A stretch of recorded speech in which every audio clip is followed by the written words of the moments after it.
Hey everyone, how you doing? This is Joshua Chaney, otherwise known as the Mad Popper, and we are here with Everything is Entertainment. Check it out.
Hey, how you doing? My name is Joshua Chaney, otherwise known as the Mad Popper, here at California Mad Poppers, the world's first frozen popcorn.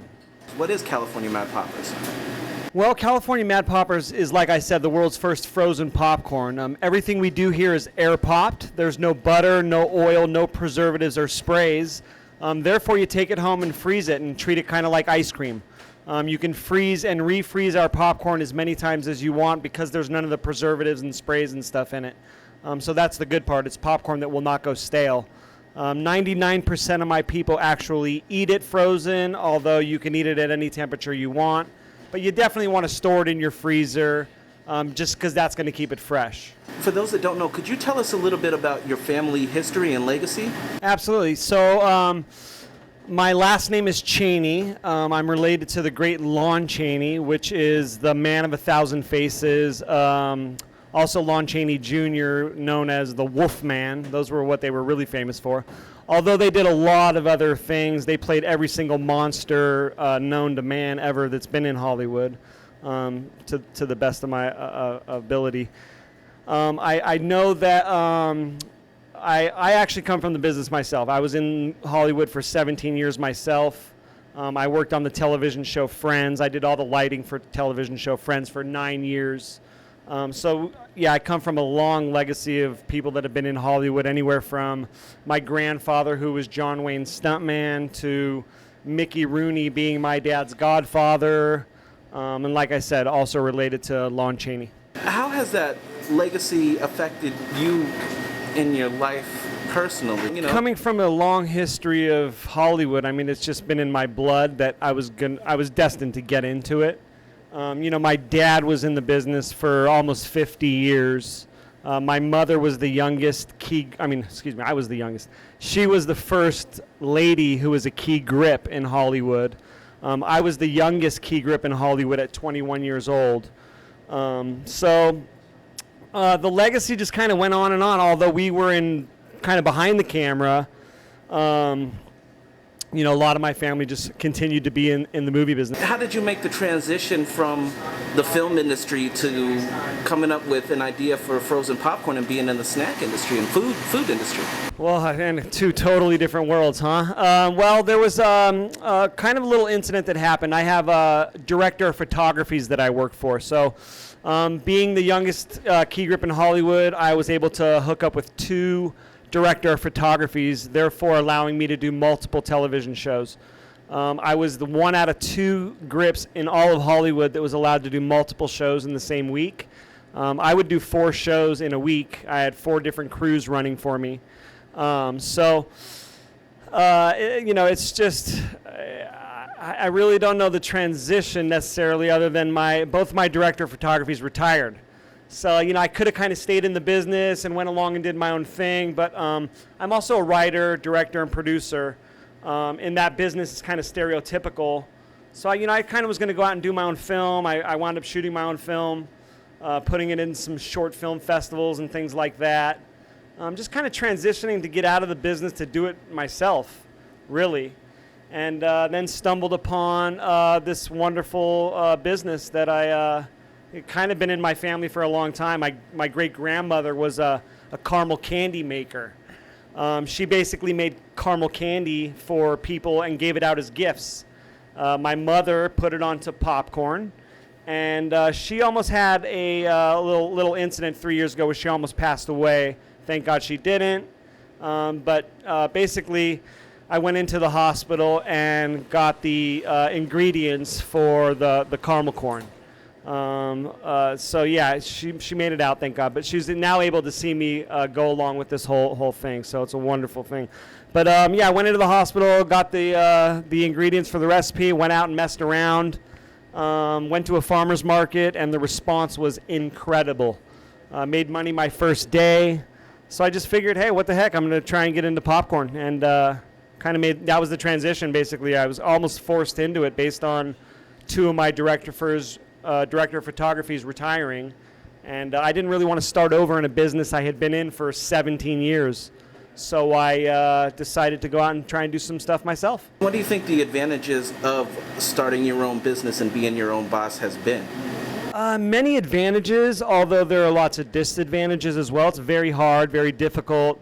There's always bumps in the road. I really couldn't do it without my team. I feel whenever you're getting involved in something, you're nothing without your army. My army consists of 2 wonderful people that we work here with every day that I'll talk a little bit about later. It's been a wonderful thing. Popcorn, I never really thought I'd be doing popcorn, to be honest. So, What do you think sets you guys apart from everybody else in terms of your popcorn? Many different things. That's a good question. So our popcorn, we try and leave all the stuff out of it that would be on the shelf. So preservatives and sprays and soy lecithin, soy lecithin is a non-sticking agent used for popcorn. We just basically keep all of that out of it. So we're air popped. Obviously other companies are air popped, so that's not what we do different. But basically everything is handmade here, so there's no machines. Most popcorn companies that create popcorn for the public make it in machines. Everything here is handmade. So it's real caramel. It's, as you can see behind me up here, it's real bacon, it's real jalapenos, it's real Oreo cookies.